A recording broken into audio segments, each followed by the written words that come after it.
Welcome back to the channel. And for this discussion, we're going to be talking about the big story with DeAndre Hopkins. It's starting to heat up more and more of where he could go.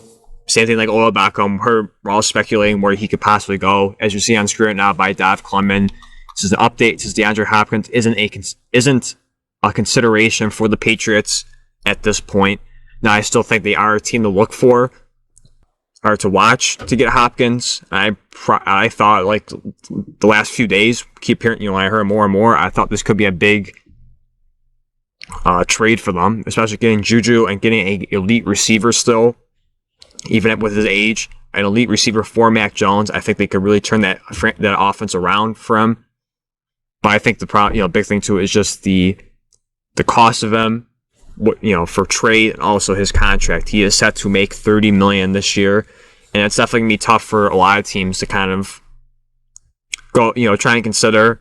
There was, again, the other part of it too was trying to figure out what he's worth. And it says here, updates: Cardinals will not be able to get their initial asking price for a second-round pick and another asset. At most, they're probably, I think this might be a tad bit low for 5 and a 6. I think maybe they can get a little bit better than what the Brandon Cooks trade was. Maybe a third. I mean, you have to also think too, Amari Cooper was traded for what was like a 5th, 6th round pick at his age. And it's mostly to do with the contract. So again, I think you can get a tad bit higher for Hopkins. I think at very most, maybe a third. I'd be really shocked if you can get a second for him. But I think more realistically, 3rd and 4th is the good price for him. I believe. I know it's tough for the Cardinals, to move on from him with that price, but I think they don't really have a choice. So on screen right now, I kind of have his stats up in general. Of course, age 30 in his career, he has 835 receptions for 11,298 yards, 71 touchdowns. He is a 5-time Pro Bowler, 3-time All-Pro. He was with the Texans from 2013 and 19, and has spent his last 3 years with the Cardinals from 2020 till now. And I kind of want to gloss over his stats for the Cardinals because it has dipped a good portion since he's been there, and I get for different reasons, but at the end of the day, it is a big concern why, for teams if they go after him. So in 2020, his first year there, he was unbelievable. He had 115 receptions for 1,407 yards, 6 touchdowns. He played the whole season. It was great with 17 games that year. And it, lived up to what he was, picking up where he left off with the Texans. But this is where the big concern comes in. In 2021, he missed 8 games. I know he had a season-ending injury, but he ended the season with 42 receptions for 572 yards, 8 touchdowns. So definitely, he took a huge step back from receiving yards.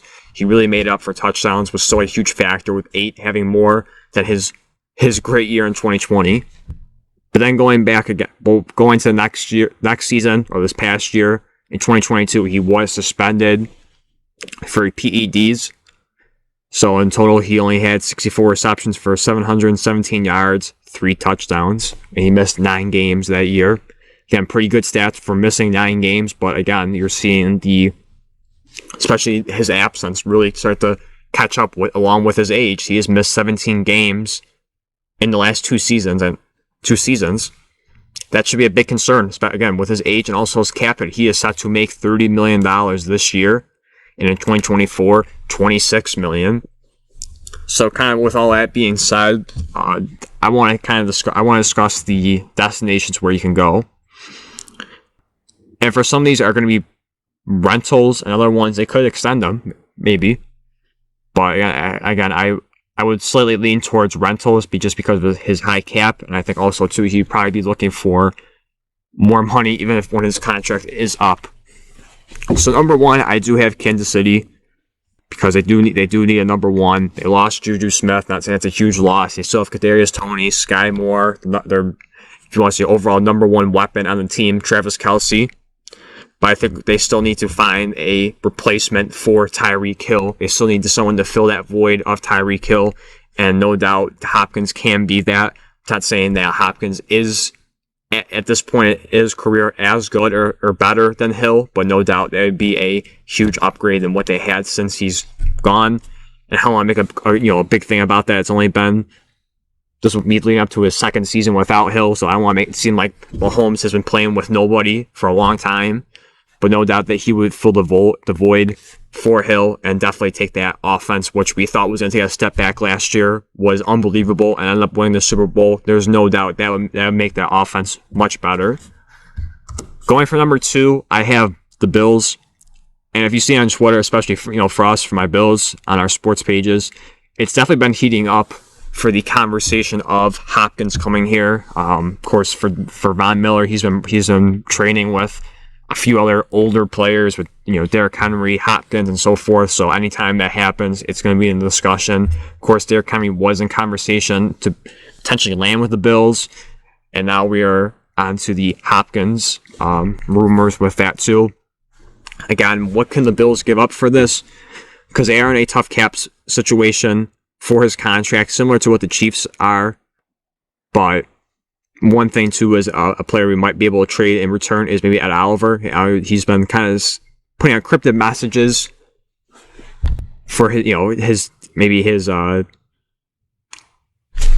don't know what you call it, just not being happy with how the negotiations are going. I want to kind of use a different word than that, but not happy how the process is going to maybe have a contract extension. So I think that could be an asset they could trade for Hopkins. Gives you a good young defensive lineman to help that defense. And no doubt for the Bills offense, just going towards that too, having Stephon Diggs and Hopkins on both sides, along with for your third option, if you want to say probably be Gabe Davis. And on top of that, too, with James Cook, Dawson Knox, and Josh Allen being at the quarterback, that would definitely be on paper a scary offense. Again, especially with Diggs and Hopkins as your 1 and 2, that's definitely I don't know how you even would stop that. If everything goes well, everyone stays healthy, knock on wood, that's a lethal offense, just like the Chiefs. But I would say on paper that's a tad better than the Chiefs because you have Stephon Diggs, as opposed to for the Chiefs. Again, you have Kadarius Toney, you have Sky Moore. I get if you want to say for the 1-2 would be Travis Kelce, but if you're looking at just solely receiver, this is the best place for him. Probably the scariest offense to be if he was on the Bills. So I have him at number 2. Number 3 is the Ravens.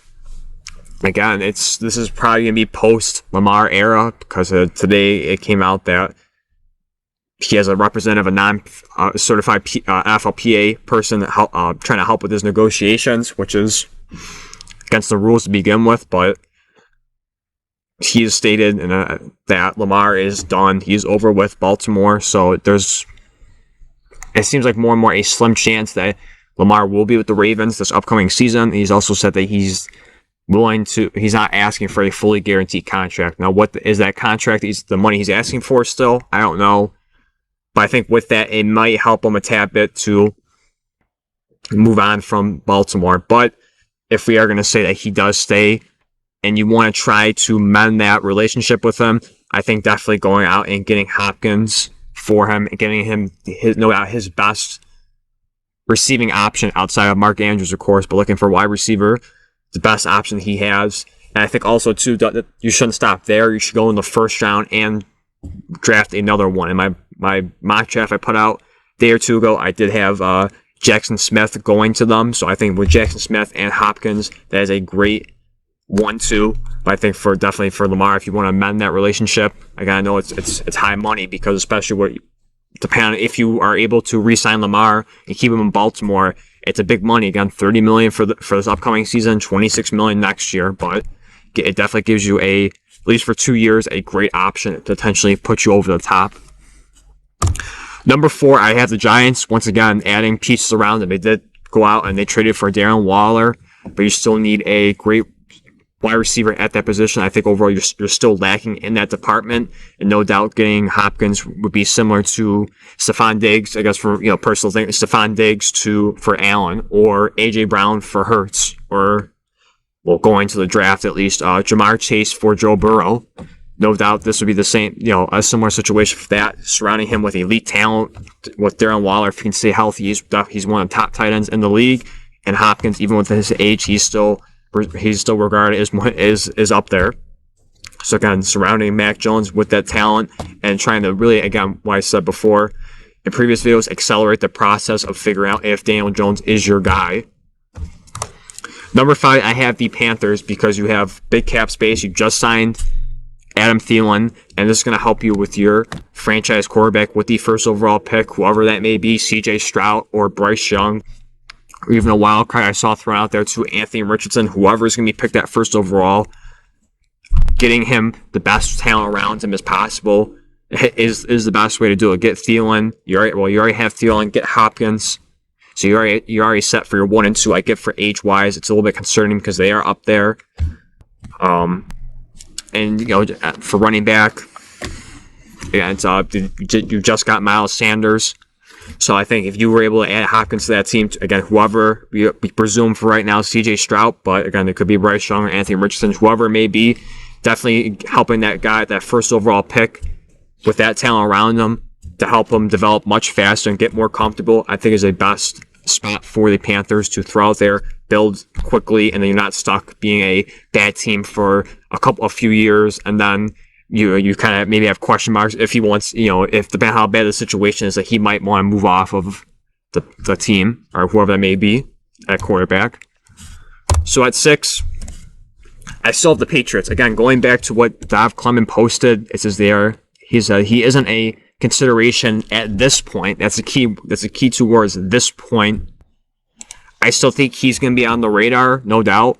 I think they're just going to be, for Belichick, he doesn't want to give up a lot of draft capital. If this keeps getting dragged out, if you get closer to the draft, maybe his stock or his asking price might be lowered a little bit. And if it drops down to, let's say, if we do Brandon Cooks, let's say a 4th, 5th round pick around there, I think there's no question that Belichick would pull the trigger on that and give Mac Jones an amazing weapon around the offense. Already going out and getting Juju Smith. You already have Ramondre Stevenson.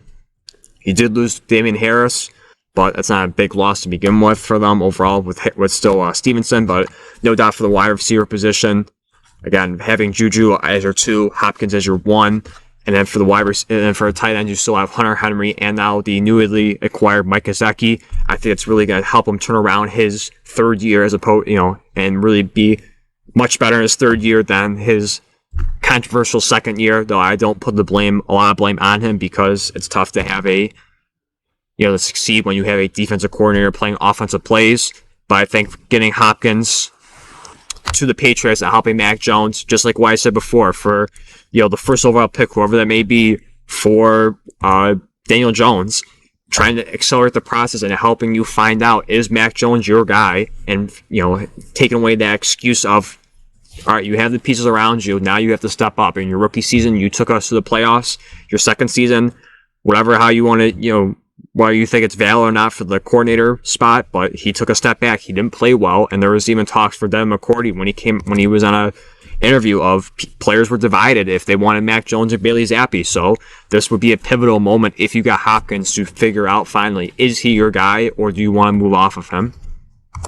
So I'm going to wrap it up here. Again, I just want to make a quick breakdown of Hopkins, trying to figure out and give my thoughts on where he could potentially go. Once again, to wrap it up quickly, I have the Chiefs 1, Bills 2, Ravens 3, Giants 4, Panthers 5, Patriots 6. Let me know your thoughts down below. If you like my list, or who would you add on there to be a potential suitor, and also if you think what do you think the Cardinals could get out of Hopkins? You think it could be a 2nd round pick, or you think it might be closer to a Brandon Cooks deal, a 4th, 5th, 6th in that range? With all that being said, thank you for watching. Please subscribe if you enjoyed. I'll see you next one.